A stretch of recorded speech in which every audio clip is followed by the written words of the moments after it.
What if your career is just a role? Insights on living authentically from a 14-year sabbatical. Welcome to Personal Development Mastery, the podcast that helps intelligent, busy professionals develop self-mastery and gain clarity so you can thrive in a fulfilling, purposeful life. Join us every Monday for an insightful conversation with a guest, and each Thursday for a shorter episode where I reflect and share with you. I'm your host, Agi Keramidas, and this is episode 530.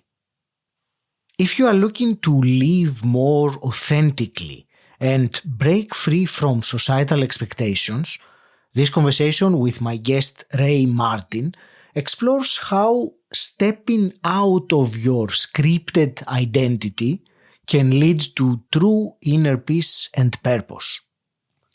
By listening today, you are going to learn the transformative power of becoming your own observer and how this can reduce suffering and elevate self-awareness. You will also understand how confirmation signals can guide major life decisions and help you trust your intuition during uncertainty. If you are feeling stuck in a life that no longer fits or questioning the role you have been playing, then this episode is for you.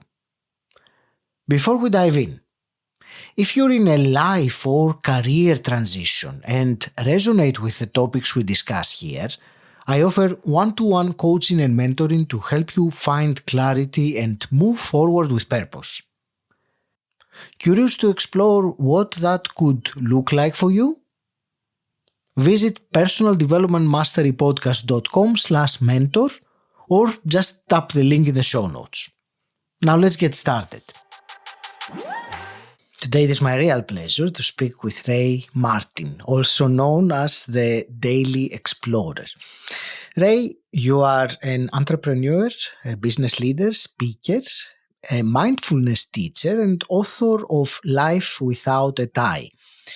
After a series of life-altering events, you left behind your role as a successful CEO and set off on what was meant to be a 6-month sabbatical. That journey turned into 14 years of global exploration and inner transformation. You're passionate about guiding leaders to break free from societal expectations so that they can live with authenticity, inner peace, and purpose. Ray, I'm delighted to speak with you today. Welcome. Thank you very much. What a lovely introduction. Thank you. Well, what an intriguing story. I mean, this is, I'm sure you hear that a lot, that it is not something very common. And I'm looking forward to discussing some of the wisdom that you have collected on this adventure. I will call it that for sure. The thing I would like to start with, Ray, tell us about the before. I mean, when you decided to take that sabbatical, what was going on and what made you, take that decision? Yeah, that's a great question. Ever since I grew up at school, I'd always been told by parents and people that I knew as adults back then in the 60s, the way to be happy was to just get a really good job, get married, have a family, get a house, etc., etc. So I was following that, what I call the mainstream life. But actually, recently someone referred to that as an off-the-shelf life story, which I think is much better phrase than mine. But I was following that, dutifully. And so I reached the age of about 42, and I was the CEO of a company I'd founded 5 or 6 years earlier, a consulting business doing leadership development and coaching and training. And I founded the company with my girlfriend, who is now my wife. And so we were husband and wife management team and business partners in this venture, and it was really successful. I'd become Daily Telegraph Business Leader of the Year in 2002, my work as a CEO. And on the surface, Ray's life looked brilliant. But deep inside myself, I have to say, I wasn't really ever fully happy in that life, because to put it into one sentence, I felt like I was living someone else's life. And this was talked about in Bronnie Ware's book, the top 5 regrets of the dying, when she said, when she asked dying people what they most regret about their life, they all say the same 5 things. And the top thing was, I wished I'd lived my life true to myself and not the life that others expected of me. And I used to sort of wonder in my most private moments, what was I doing that was causing me to feel like that? I could never really answer. I never really traced the source of it.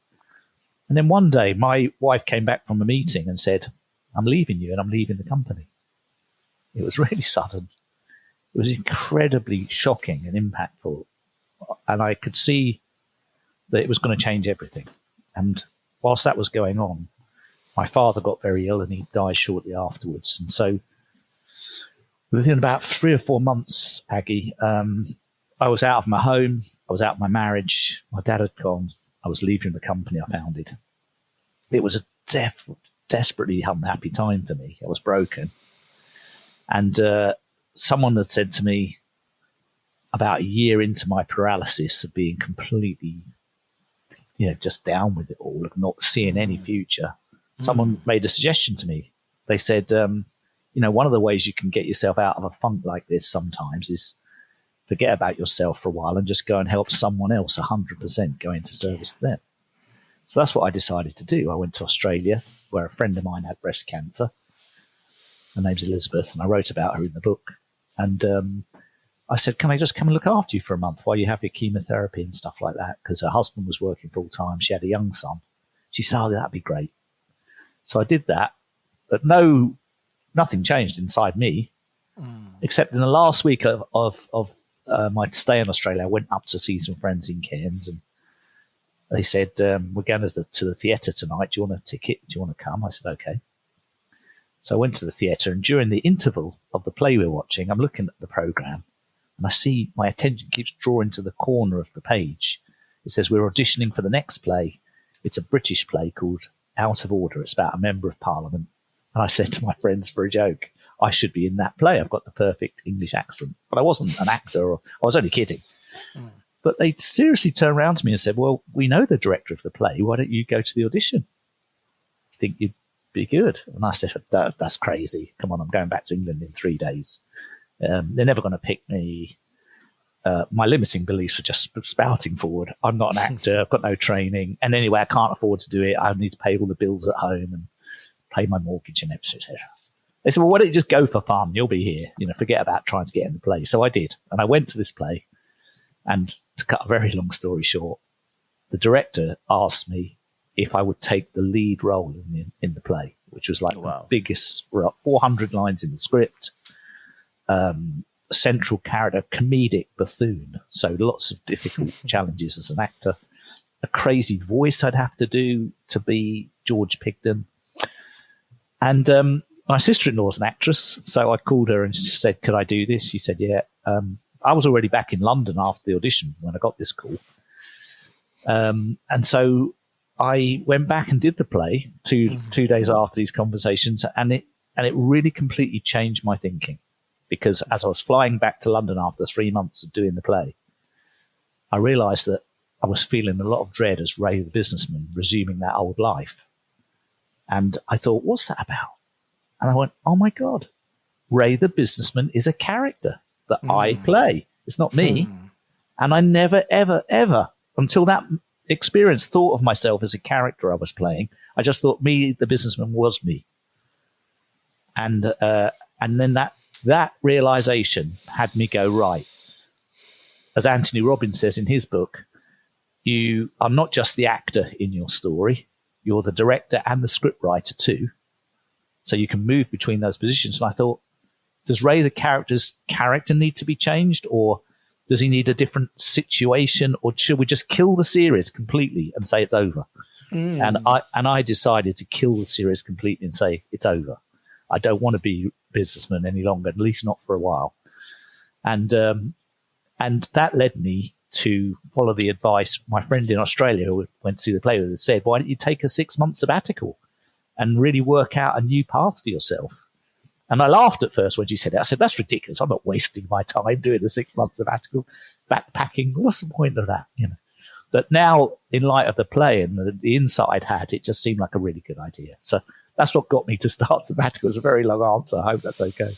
It was fascinating, Ray, and I will make a stop at one of the final things that you said, because I think it is very insightful and transformational once someone begins to realize it. And that is what you said about that you were playing the role of Ray, the businessman. Yeah. And that role or that identity that many of us, assume, let's say professionally for this context, there are others, but it is a role. We step into it. At some point, we will step out of it, and it is a choice, and it's a very big realization. Thank you for. It was quite astonishing because to become George Pigden, the character in the play, I had to ask the director of the play, what clothes does he wear? Yes. What's his voice? How does he walk? How does he sit? What does he think? Where did he go to school? All of these things I had to learn and actually pretend to be. And I didn't realize that over the years and years I'd been in business, I'd learned to become Ray the businessman because it happened so gradually and so unconsciously without me even thinking about it. I just made assumptions every day that was me, and that's what I needed to do.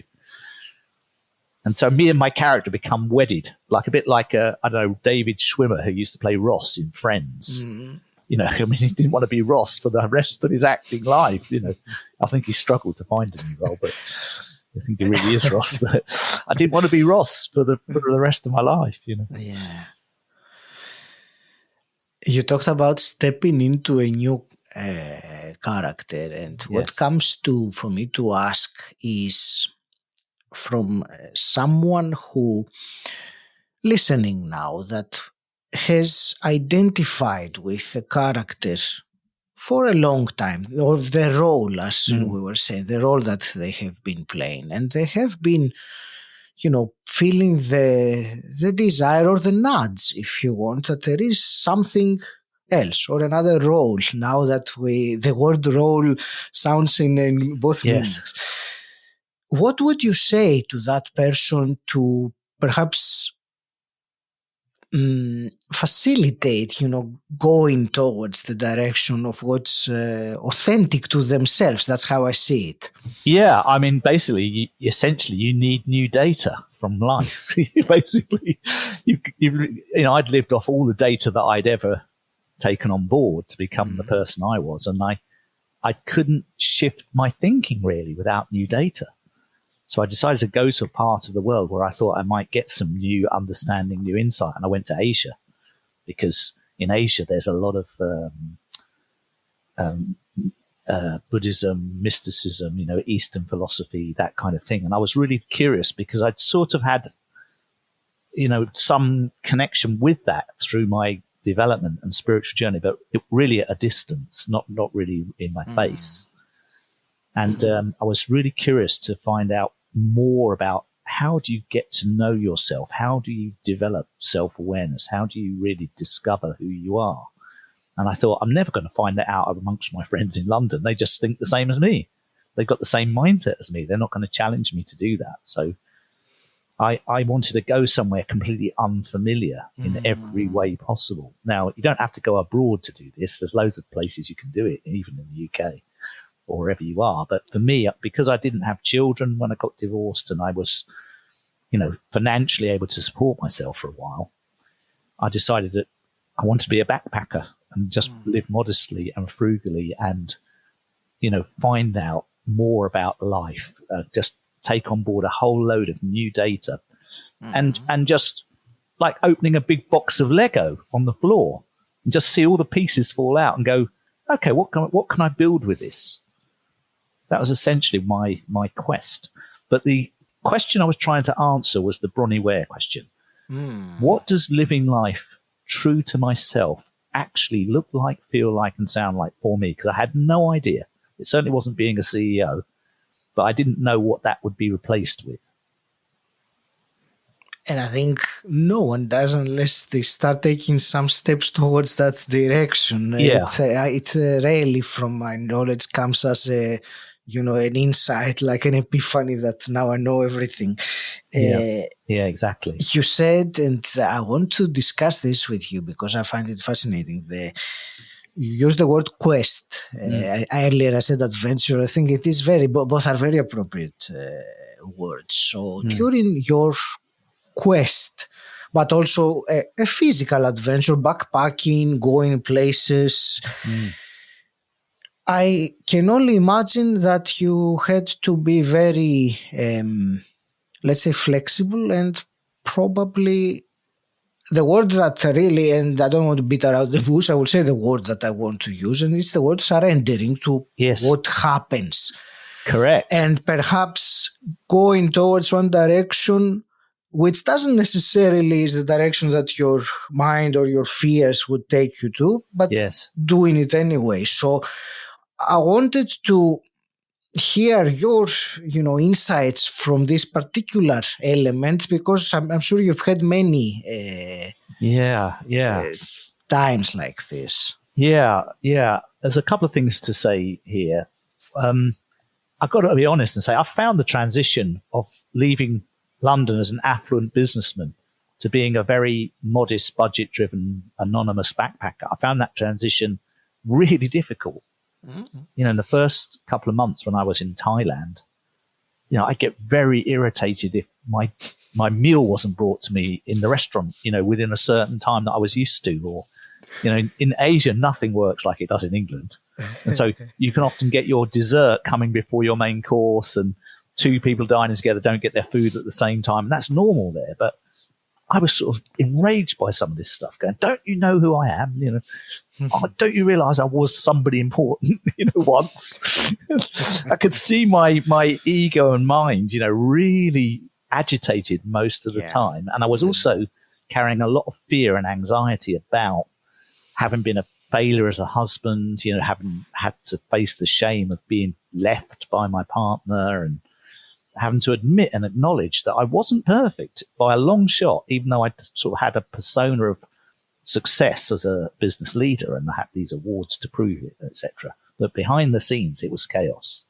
And so I had a lot of guilt and shame about that, and a lot of fear about how I was going to reshape my life, or if I ever could, because I thought I would never be happy again. I was in so much pain from the losses. So I had all that going on, and I couldn't get calm. I couldn't make sense of it. I was in a transition, as William Bridges calls it. And in his book on transitions, which is one of the best books on the subject that I've ever come across, he says you have an ending and then later a new beginning. And there's this period in the middle, which hardly anyone acknowledges, which is different. It's got different rules to the ending and the beginning. And it could last a week, a month, a year. But in that, he calls it the neutral zone. You're in the neutral zone. Different rules apply. Don't take action for action's sake. Only make temporary structures. Look after yourself in little ways that you don't normally, because everything's going to be different. Nothing's going to make sense in the neutral zone because the same rules don't apply. So I recognized I was in this place. I'd left my old life, but I didn't know what my new life would be. And so I was in this weird transition. So I was doing everything I could to help myself be calm. And in the end, I sat down and you've probably seen it. I think you've got a copy of the book. I wrote these 10 guiding principles for myself because I thought I need some psychological guardrails to protect my mind from the agony it's in while I'm in this transition.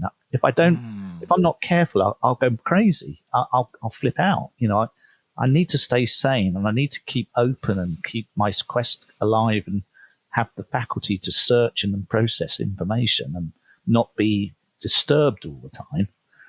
And so I wrote these 10 guiding principles to help myself, purely for myself, just to help myself have an easier time. And that's why I included them in the book, because they were like my guardian angels, those 10 principles. They kept me safe until someone said to me, have you ever thought about doing a Vipassana meditation retreat? And I said, I didn't even know what that was, Aggie. Vipassana, what's that? They said, well, you go into a Buddhist monastery for 10 days. You sit in silence for 10 days. You don't speak to anybody at all. And you just meditate with the monks and you follow the program that they run. And you get an opportunity to observe your own mind and start getting deep self-awareness, and understanding how these the cycle of craving works and things like this.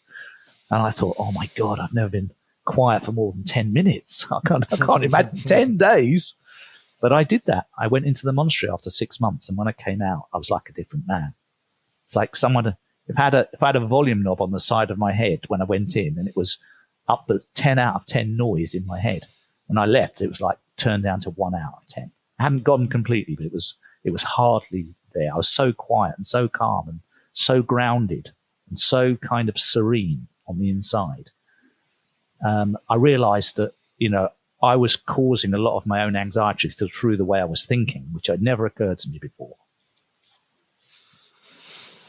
I've also done a 10-day Vipassana meditation, so Yeah. So I know. Yes, it was in Stowmarket in Suffolk, in the UK. Brilliant. So it was. I know what you say, but before the noise or the loudness goes down, for me it went up much more than it was. Yeah. I'll come back. Okay. To something you said about the transition. You said about the neutral zone, and thank you. That is, I think, very useful to think of it as such. I suppose one of the things that are scary about being in that neutral zone is that you don't know exactly when it's going to end. It might be, you said, it might be a week, it might be much, much longer. So during that time, when you are in that neutral zone and it's still not 100% clear of how your next life or your next role, as we're saying, is going to be. What are, you talk about confirmation signals, and I would like to ask, what is the role of them? What should one be looking for when they are in that neutral zone, to gain strength from and reinforce also their trust that I'm going through this. There is an end to that. Yeah, that's a great thing to talk about. How it occurs to me, well, first of all, the idea of confirmation signals, I learned that originally as a pilot when I was flying airplanes. Oh. Because when I learned how to fly, which was in the 90s, they didn't have GPS in the cockpits. You had to fly using a map and a ground recognition, and used radio instruments. So if you, for example, if you're in London, you wanted to fly to Brighton, there's a beacon on the ground in Brighton called a VOR, and it emits a radio frequency. It's got a certain number. It's in a book. So you tune the instrument in your cockpit to the Brighton frequency, and it's got a couple of decimal places digits after the dot.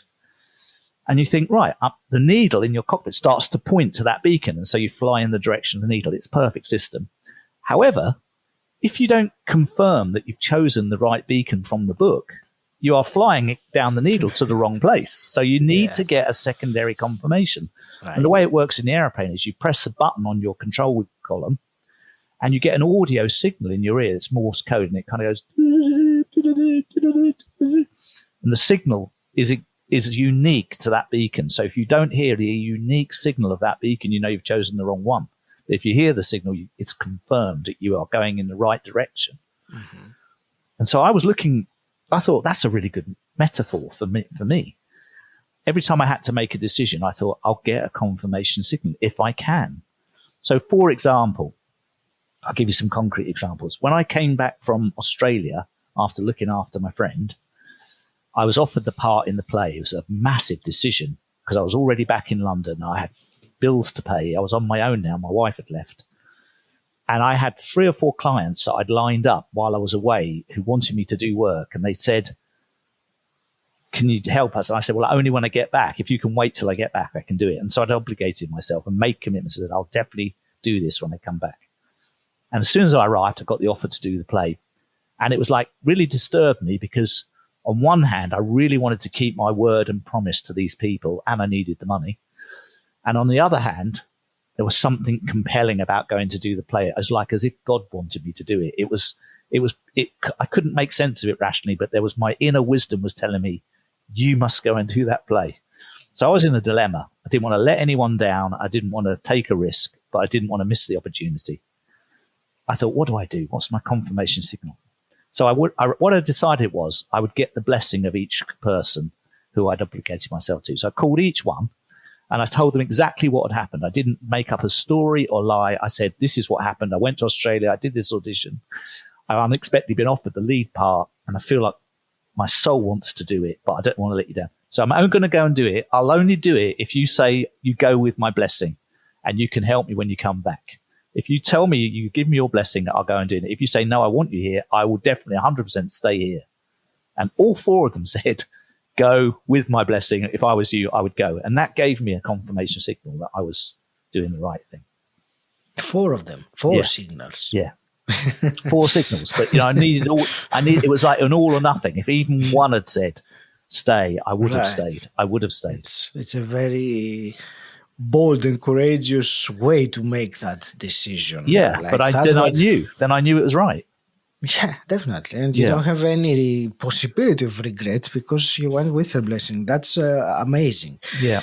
I've got more examples, but we'll come back to them if you want to. But definitely. I mean, give us one more example because it is... So I've been traveling about 4 or 5 years by the time I left in 2005. I was around about 2010. Mm-hmm. In that period, I'd had loads of conversations with fellow travelers over coffees, over supper in the hostels I was staying in and things like that. And they'd all asked me, how did I start traveling and why? And I told them these stories. And they would just listen and listen. And at the end of those evenings, some people said to me, can I give you my email address, Ray? I say, why? They say, well, because we love what you taught. And if you ever write a book with some of these stories in it, we'd definitely like to read it. And I laughed. I said, oh, God, I don't know what you're thinking. I'm not doing any of this to write a book. I'm doing this because I was a broken person. I'm trying to heal myself and find out an answer to my quest. This is for me. I'm not doing this to be an author. I'd never written anything except a blog I was writing. And by the time I got to 2010, I'd had about 100 email addresses on this list. And I thought, suddenly dawned on me, oh, my God, the universe wants me to write a book. I keep getting 1 or 2 people every month give me their addresses. How could I not see this? How did I miss this message that I've been called to write a book about this? So I thought, I don't know how to write. I don't know how to write a book. I don't even know what's in a book. I better learn. So then, as I was thinking this, I'm not kidding, literally within a couple of days on Facebook, which was still quite new in 2010, on Facebook, someone had advertised that they were coming from New York to Chiang Mai, where I was staying, to run a 5-day writer's course. Ooh.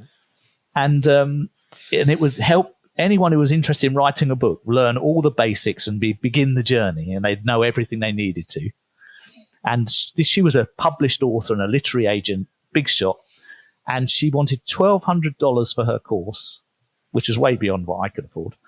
And it looked like it was for people who'd already written. So I wrote to her and I said, I'm looking for something to get myself going. I said, I'm not sure if this is the right thing for me for 2 reasons. One is it looks like it's for people with a track record, and 2 is it's $1,200. I said, I've never written a thing in my life. Would I be in the way if I joined the course, or would I be a nuisance? Can I do it as a beginner?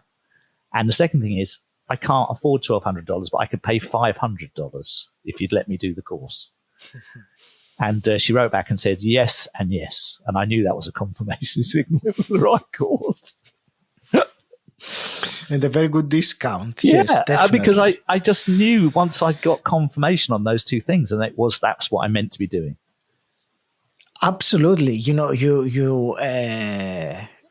The word synchronicities came to my mind when I heard these things that you said. And it is how wonderful confirmation that there is more there on the path. Ray, well, I know there are about 150 other topics that I could go with you today. However, there is certainly one more thing I wanted to at least briefly touch upon. And I will switch gears now. So you have in your book, which, by the way, you were mentioning in your book, I will show it here, which is the word massive. Well, it's huge. It's over 400 pages, which is more... 14 years is a long period to write about. Definitely. In there, you have towards the end, you talk about the 6 rules for happiness. Yeah. There is one in particular that I would like to hear, your thoughts about. I would love to hear your thoughts about all of them. Okay. However, for, the practicalities of the time we have together, the one that I'm very much interested to hear how you interpret it and how you advise someone, to apply this rule, is the one that says become your own observer. Yeah. Yeah. Well, I learned this when I was in the monastery. That's where my first insight into this came, because I sat for 10 days and watched myself sitting with all my thoughts passing through my mind. And I realized, gosh, at a certain point, it became clear to me that I wasn't my thoughts. And that sounds like a very cliched thing to say, but if you can observe yourself having a thought, going like right now, I go, oh, I notice I'm enjoying my conversation with Aggie. So I'm noticing that I'm thinking that I'm enjoying this. That's different to me just being consumed in the thought of just enjoying it. And so that ability to put ourselves in the third person role and observe ourselves having thoughts means we're not the thoughts themselves. We're the awareness or the consciousness that is aware that we are having that thought. So what I am is the awareness, not the thought. Now, I never had this separation in my thinking before. And I realized that was a very powerful way of looking at life, because it meant that I didn't need to be necessarily agitated or annoyed or angry or upset at certain events, because I wasn't the person that was upset. I was just the person noticing I felt like that. Mm-hmm. And it sounds like a really subtle thing, but it's a massive shift in awareness. And it's saved me an awful lot of suffering over the years to have that awareness. And what it does is it enables you to sit quite high up on the ladder of accountability for your life, because if you don't have that awareness, it's very easy to blame circumstances or another person for an event that doesn't go according to plan. So, for example, it's very common in social conversations, oh, I'm sorry I'm late, the train was late. Now, that sounds fairly innocent, fair enough. But the real truth is, I'm sorry I'm late. I chose to get on a train that didn't leave early enough that if there was any event where it would be delayed, I would be late. And I chose to not think about those particular contingencies and consequences because it wasn't that important to me. And had I felt it was so important, there's no way I was going to be late, I would have got a train an hour earlier. So, we're just used to in our social dialogues to skip those things. But most of us live at quite a low level of accountability, really, honestly, on those sorts of things, if we really think about it. So having this ability to be an observer really makes you fully accountable for owning everything that you do, think, and say, and all the events that happen around you, because you're co-authoring those events, whether you know it or not, or like it or not. This is how I see it. I don't know if that's a good answer. And accountability, I will also add not only to others, self-accountability also for, taking responsibility for everything. Of course, because I will have to say that because it is challenge for many, as you, I'm sure, know, being a mindfulness teacher, that becoming your own observer is not necessarily something that is easy or natural, or it can happen once in a while and then you get carried away with a thought many times, and then you realize, the observer had gone. So what's your advice to someone who knows what you mean about becoming your own observer, but they're not in a, let's say, level, if I can use that word, to become that often, or at least as often as it would really create that effect that you were saying earlier? Well, everyone's got to find their own way to this kind of understanding. It's not one way that works for everybody, but I would encourage anyone listening to really reflect deeply on what they say and do, because your action, your behavior, let's say, is mostly driven by how you feel when you're in the moment with whoever you're with, the feeling that you're having. And the feeling is driven mostly by your thinking. So we live in a sort of think, feel, behave universe. That's how it occurs to me. And your thinking is determined by something even deeper, which is like, what are my preconceptions and expectations of life? Because often people sort of say, oh, that really upset me. But they don't realize, they're not consciously aware of the fact they're holding a belief or expectation of how that should be in life, and how that event should be and how it actually is different. Now, the suffering is the gap between how it should be and how it actually is. This gap causes a feeling of suffering. If you didn't have the expectation at all and you were just observing as if you're from another planet, and you remove the expectation and just you're left with how it is, then there's no suffering, because it's just how it is. You just accept it is the way it is. And there is no gap because the expectation's been removed. But you cannot remove the expectation until you're conscious that you're holding it. Thank you. You reminded me, I was having a conversation recently, and my guest was saying, let's change the expectation with the word preference. Yeah. Because preference. It really takes away all the pressure that it's so much milder. Yeah. And we all have these. Even, I have them. I expect people to be on time if they've agreed to meet me. That's things like this. We all have them, and we're all sort of got mild levels of irritation sometimes if these things don't work out. But it's whether or not we can see those as just being part of our computer software, and they're really meaningless in some ways, and whether we can let go and surrender to what's actually happening and just accept reality, because most of us are fighting with our realities a lot of the time. And when you think about the expectation, many of them are just some programs that are running. They're not even really our expectations, really. Correct. But we still, allow them to. Yeah, I have my dad in my mind who passed away years ago, sort of saying, always be on time, Ray. Always be on time.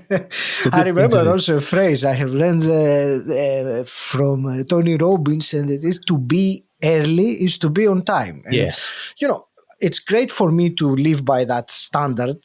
Yes. But I can't expect everyone to be. I would love to, but I prefer to now rather than expect to. I use the word prefer. And it means, it's a challenge to our belief system, because if someone's a minute late, it means they don't care.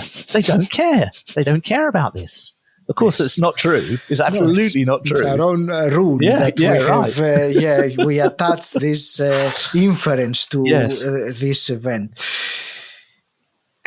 Ray, what a fascinating conversation. As I'm going to start wrapping things up, what I would like to ask you to tell us next is direct a listener where you want them to go and carry the journey with you. I'm sure they have been intrigued by you and fascinated with this brief conversation. Yeah, I mean, I in my belief system of life, I believe that we're all trying to find our way home, as I call it.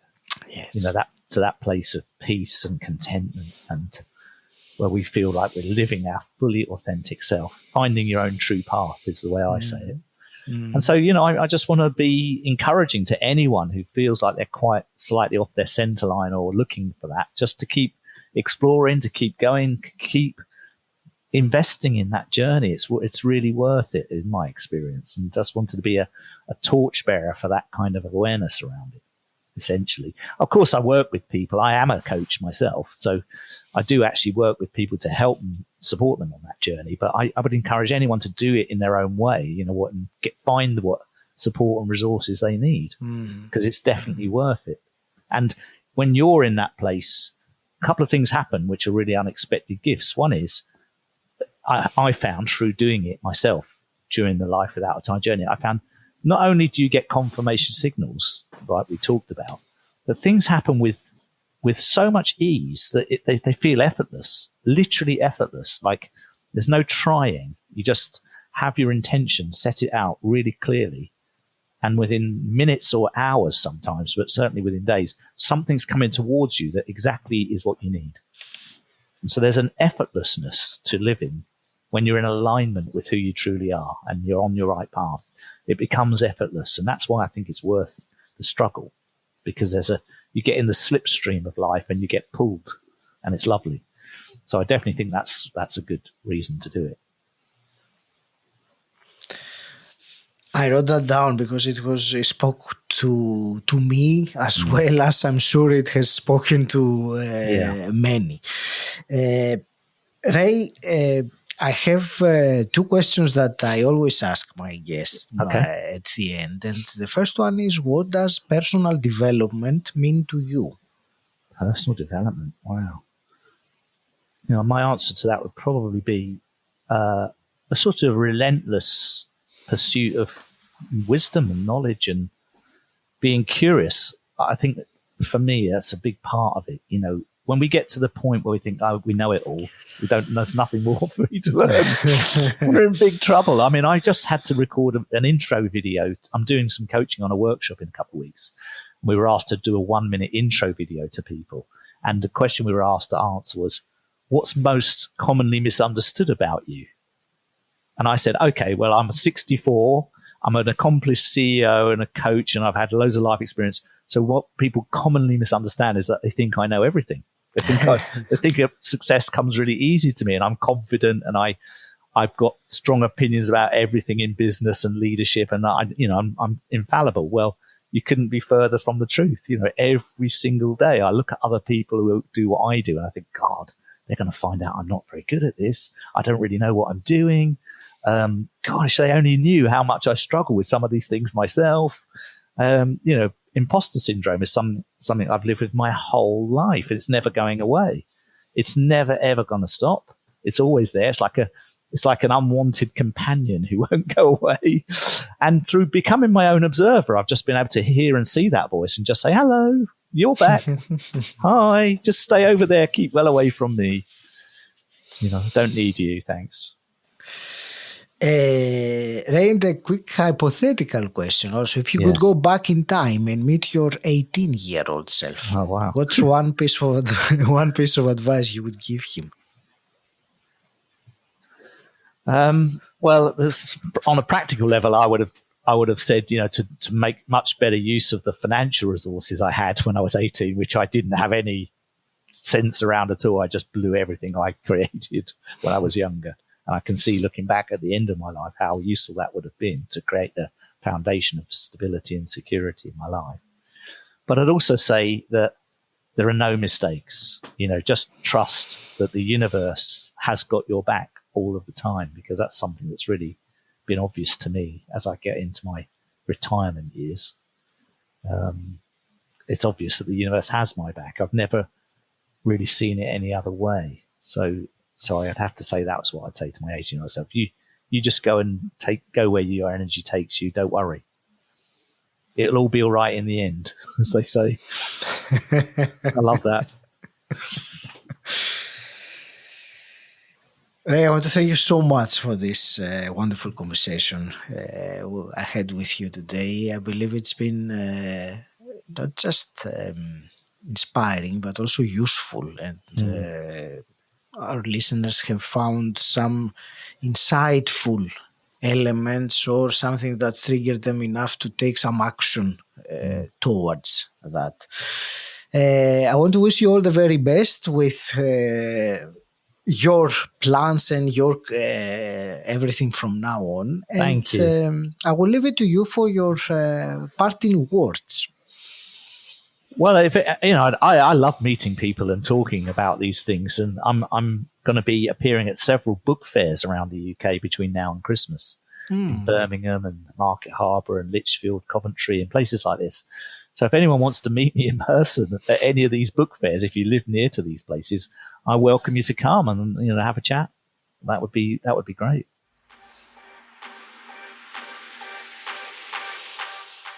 Thank you for listening to this conversation with Ray Martin.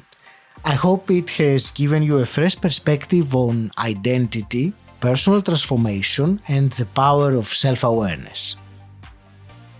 If this conversation inspired or helped you, if it gave you something meaningful, consider supporting the show. Just visit personaldevelopmentmasterypodcast.com/support or tap the link in the episode description. Thank you for being part of the journey. Until next time, stand out, don't fit in,